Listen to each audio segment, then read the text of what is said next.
Ya, selamat datang kembali dan selamat malam ya untuk penonton setia gue atau subscriber gue ya, walaupun masih hitungan jari, tapi ya oke lah untuk gue. Dan kita kembali lagi di konten Mikey Ball, dan untuk kali ini gue akan membahas tentang dua match kemarin yang menurut gue mengecewakan banget, bener-bener dari kacamata gue. Kenapa? Karena ya yang ada beberapa hal lah yang membuat gue sedikit banyak jengkel lah terhadap dua pertandingan kemarin gitu. Terus ya banyak dan banyak banget hal-hal yang ya sebenarnya nggak terduga juga, kayak nggak nyangka aja gitu loh bakal begini gitu loh pada akhirnya dalam dua match kemarin. Jadi ya that's fine untuk gua. Ya menang kalah itu biasalah, karena ya itulah sepak bola gitu loh. Siapapun yang lebih efektif dalam bermain ya dia yang layak untuk menang gitu loh. Oke, gua bahas yang pertama dulu, Belanda dengan Ceko. Nah, ini gue bisa bilang timnas Belanda ini bener-bener out of performance, bener-bener satu tim bener-bener gak layak menang sama sekali dan gak layak untuk bermain buat timnas Belanda. Asli gue nonton bener-bener kayak gak ada apa ya, gak ada passion gitu loh dalam diri setiap pemain itu untuk apa ya, ngeluarin semua potensinya mereka untuk ya ya untuk tujuan mereka gitu loh. Melangkah maju sejauh mungkin buat timnas Belanda, dan gue nggak lihat sama sekali gitu loh dari dari awal pertandingan. Bener-bener deh, gue nggak ngeliat timnas Belanda yang menggigit kayak di apa ya di tiga pertandingan kemarin selama group stage. Gue nggak lihat sama sekali pas lawan Ceko ini, bener-bener deh.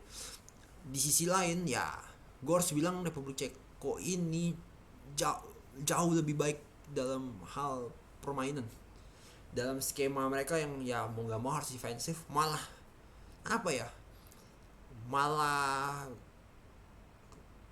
bekerja gitu loh dengan timnas Belanda ini gitu loh, ketik dengan pemain yang seadanya, dan ya udah bermain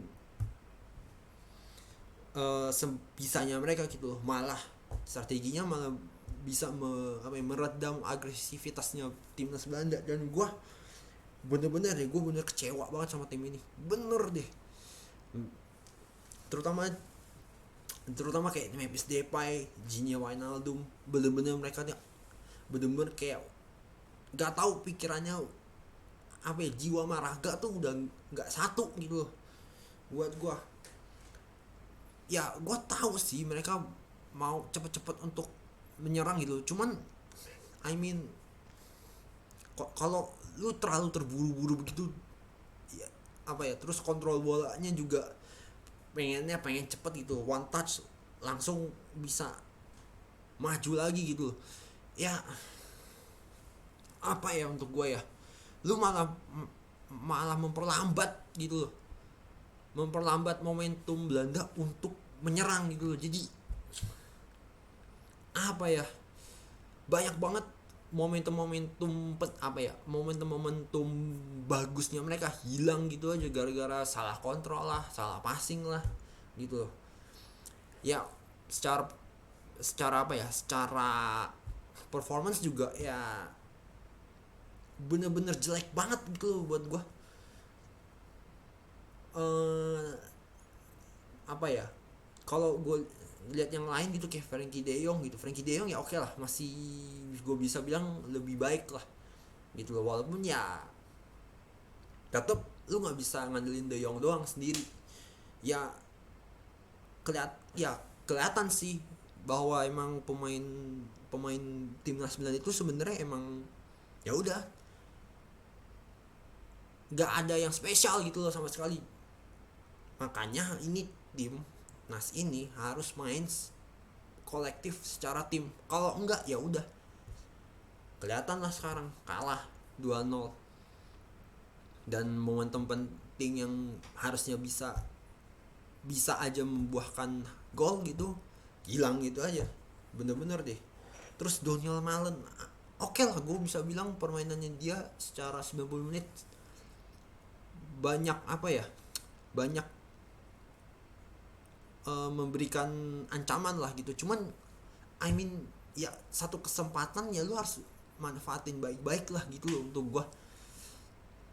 Ya apa ya, lu nggak bisa kayak contoh kayak kemarin Daniel Malen. Ya lu udah ada kesempatan, lu tuh 3-1 lawan 1 gitu loh buat gua. Ya udah lu kalau gua jadi Daniel Malen, gua bawa bolanya sedikit maju karena depan gua udah cuman kiper, gua bisa semaksimal mungkin gua shoot aja udah, karena ruangan lu masih luas, angle lu masih oke gitu loh. Pas lu udah maju kayak kemarin, itu kiper udah sama-sama maju kan, ya momentum lu udah hilang, udah bener. Ya mau nggak mau lu harus bangun lagi dari awal gitu kan. Gimana yang buat gue ya,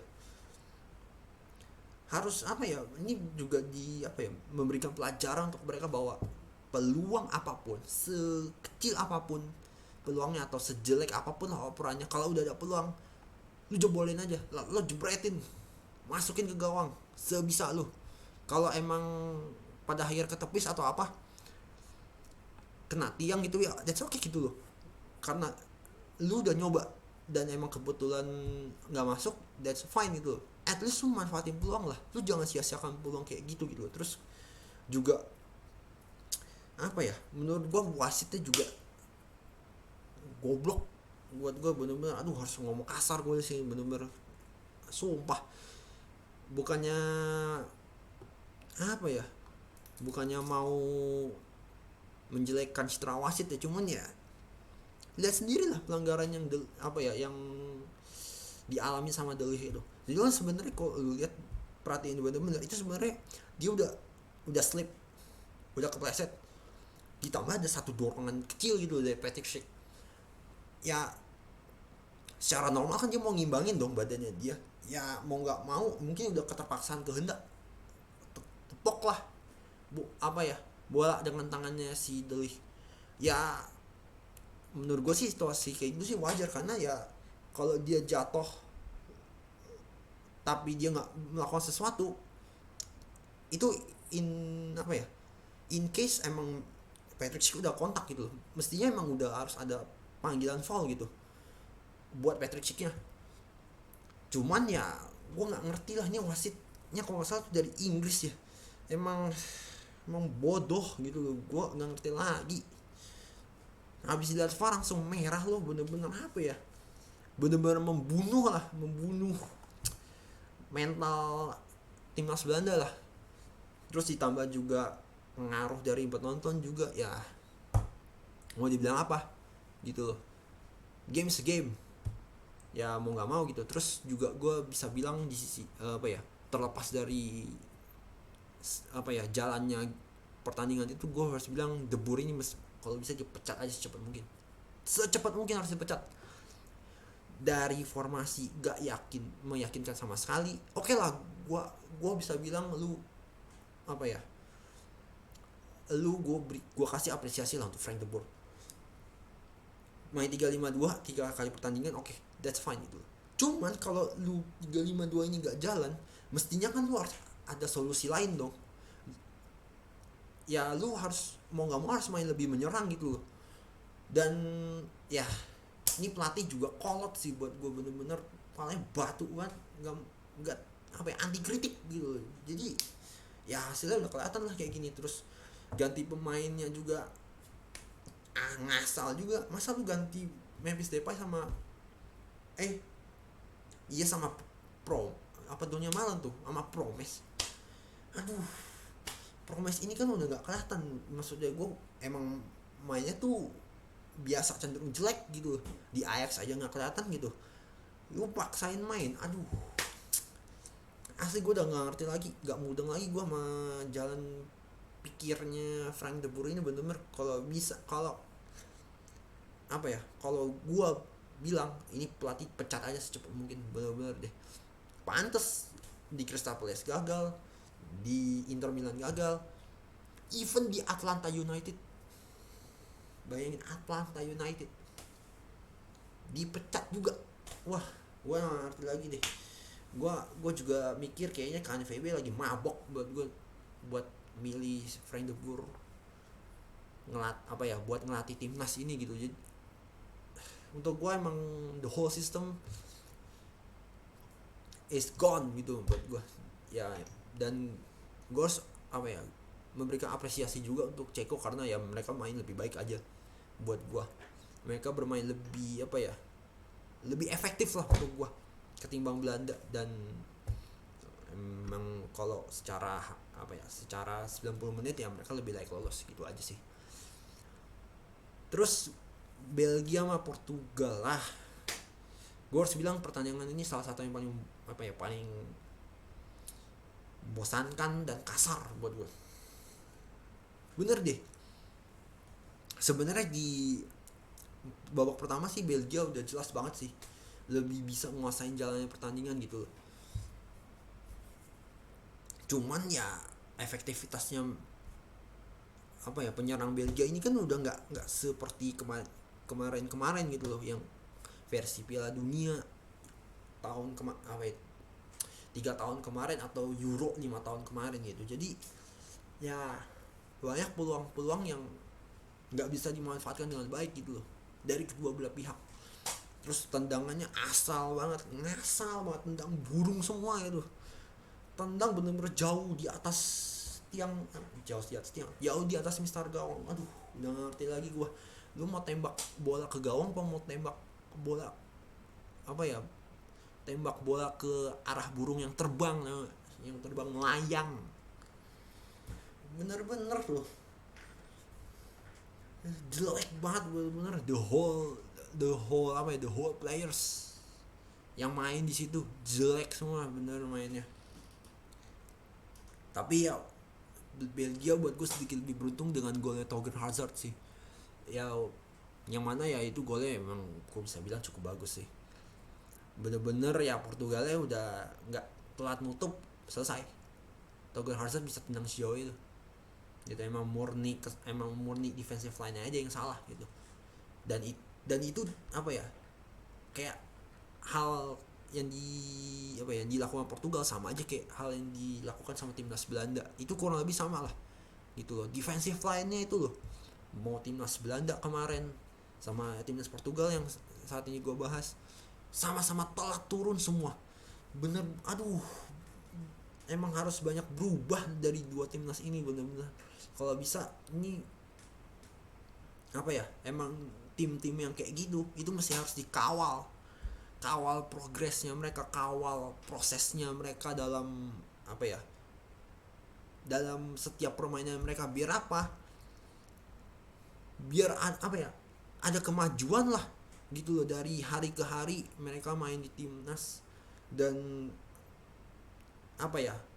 kalau kita kawal progres dari pemain-pemain muda ini gitu loh, apalagi di sini gue ngomongin untuk timnas Belanda ya lu bisa ini dong lu kayak lebih buat gue lebih mampu untuk ngembangin potensi terbaiknya mereka dengan lu mengawal progresnya itu gitu loh. Jadi ya memang butuh juga pelatih yang tepat sih in this context gitu loh. Dan terbukti kayak Portugal, si Fernando Santos itu buat gue emang udah katro banget sih buat gue. Sama kayak Frank de Boer, kampungan, sama sekali kampungan. Pasang aja 3-5-2 terus. Aduh, salty banget gue asli sama nih orang. Oke, balik lagi ke pertandingan yang tadi Belgia Portugal. Ya, lepas babak pertama, main di babak kedua lebih hancur lagi untuk kedua belah pihak ini, bener-bener deh.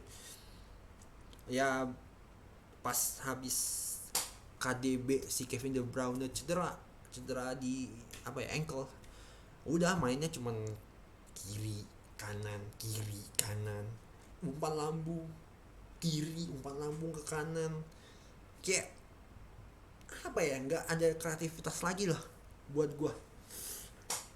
Sama juga dengan Portugal gitu loh. Cristiano Ronaldo buat gua nggak ini ya, kayak solo carry gitu loh. Padahal ya teman-teman lainnya tuh kayak ibarat lu main Call of Duty nih, CR7 tuh cuma solo carry, yang lain beban semua, kardus semua main bener-bener. Aduh, apalagi yang namanya PP itu, aduh, aura aslinya udah kelihatan. Kayak kemarin ya udah mainnya akhirnya kasar semua, semuanya bener-bener deh. Dan ini salah satu pertandingan terburuk sih kalau dari pendapat gue ya. So itu aja mungkin pendapat dari gue. Gue udah salty banget bener-bener sama si Frank de Boer ini.